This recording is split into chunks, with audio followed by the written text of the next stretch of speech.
साथियों, मैं इसी क्रम में आमंत्रित करना चाहता हूं दीदी निर्देश सिंह जी को, कृपया मंच पर आकर अपने ओजस्वी भाषणों से और जिस विचारों से हमें संबोधित करेंगी बहुत सूक्ष्म शब्दों में, सिर्फ केवल 2 मिनट में। गौतम बुद्ध के चरणों में नमन करते हुए, बाबा साहेब अम्बेडकर के चरणों में नतमस्तक होते हुए, मंच पर आसीन सभी अतिथिगण एवं मेरी बहनें, प्रांगण में उपस्थित माताएं, बहनें, युवा और हमारे बड़े बुजुर्ग, सभी को मेरा क्रांतिकारी जय भीम, जय कांशीराम। आज देश में ही नहीं पूरे विश्व में आयरन लेडी के नाम से जानी जाने वाली एक ऐसी शख्सियत का जन्मदिन हम लोग यहाँ मना रहे हैं, जिन्होंने हमारे समाज में जन्म लेकर इस समाज को गौरवान्वित किया है, हमें ये महसूस कराया है कि हम अबला नहीं, हम क्रांतिकारी भी बन सकती हैं और मुख्यमंत्री भी बन सकती हैं। ये प्रत्येक महिला के मन में यदि विश्वास पैदा हुआ है, तो कुर्सी पाने का यदि विश्वास आया है, तो माननीय बहन जी मुख्यमंत्री जी जो हमारी मायावती जी हैं, उनकी वजह से आया है।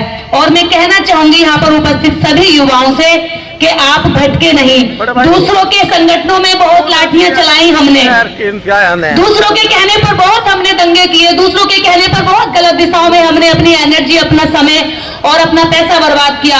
यदि आपके पास 1 रुपया भी है बचत का, तो वो उसको अपने संगठन के पैसे में लगाइए, अपने काम में लगाइए, अपनी तरक्की में लगाइए, इस तरह के मूवमेंट को बढ़ाने में लगाइए, क्योंकि जब ये मूवमेंट आपको देना शुरू करेंगे तो आप लेते लेते परेशान हो जाओगे और ये आपको देते देते थकेंगे नहीं।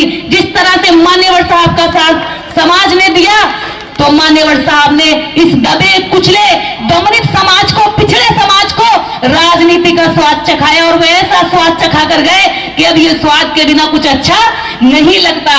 इसकी चाहत हमें हमेशा रहती है। तो मैं कहना चाहूंगी यहाँ पर उपस्थित प्रत्येक उस बुद्धिजीवी से कि आने वाला समय आपका है, बस शर्त यह है कि आपको एकजुट होना होगा और सही दिशा में काम करना पड़ेगा।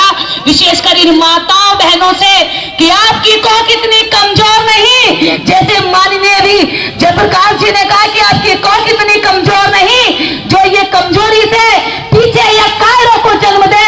ये वो कोख है जिसने मान्यवर साहब जैसा योद्धा पैदा किया, डॉक्टर अंबेडकर पैदा किया, भगत सिंह पैदा किया और बहन जी पैदा की। मैं कहना चाहूंगी कि एक घर से एक एक बेटे की कुर्बानियां दो और उनके साथ अपनी बेटियों की भी कुर्बानियां दो कि समाज के लिए निकल बेटी। हमारे 4 बच्चे यदि पैदा हो गए तो आज वो 4 के 4 मजदूर बनेंगे, क्योंकि व्यवस्था ऐसी है, आप कितनी भी हायर एजुकेशन ले लो, आपको नौकरियां नहीं मिलेंगी। व्यापार में आपकी भागीदारी नहीं है, कल कारखानों, उद्योगों में, धंधों में आपकी कहीं कोई भागीदारी नहीं है।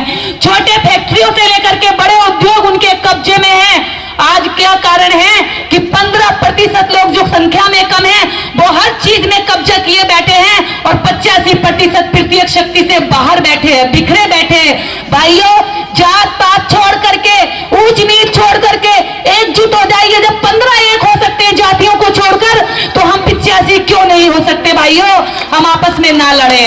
हमारी लड़ाई दुश्मन की शक्ति है और हमारी एकता दुश्मन की कमजोरी बनेगी। इसलिए मैं यहाँ उपस्थित सभा में सभी जात बिरादरी और पूरे बहुजन समाज की यहाँ समग्र ये आंदोलन, ये जन चेतना कार्यक्रम रखा गया माननीय बहन जी के जन्मदिन पर, मैं आज उनको पुनः बधाई देती हूँ और चाहती हूँ कि वो स्वस्थ रहे, लंबा जिए और इस समाज का नेतृत्व ऐसे ही करती रहे।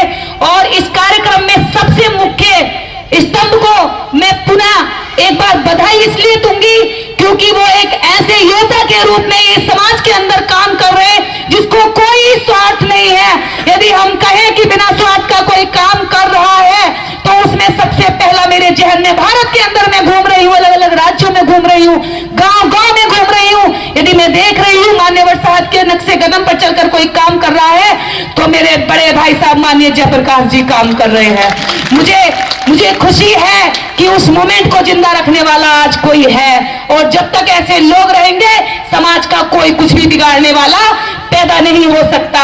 इसलिए आप सभी को मैं एक बार ये बात कहना चाहूंगी, खासकर महिलाओं के लिए, कि बांध लो अपने सर पे कफन, आजादी बाकी है। और दे दो एक बेटी एक बेटा, क्योंकि अभी आजादी का बिगुल बजना बाकी है। हमें हमारे बच्चों की भी कुर्बानियां देनी पड़ेंगी। ये जंग है, ये आर्य नारियों की लड़ाई आज की नहीं, पिछले 5000 वर्षों से लड़ाई चलती आ रही है। ना जाने हम जैसे कितने इस मिट्टी में मिल गए और कितने मिल जाएंगे।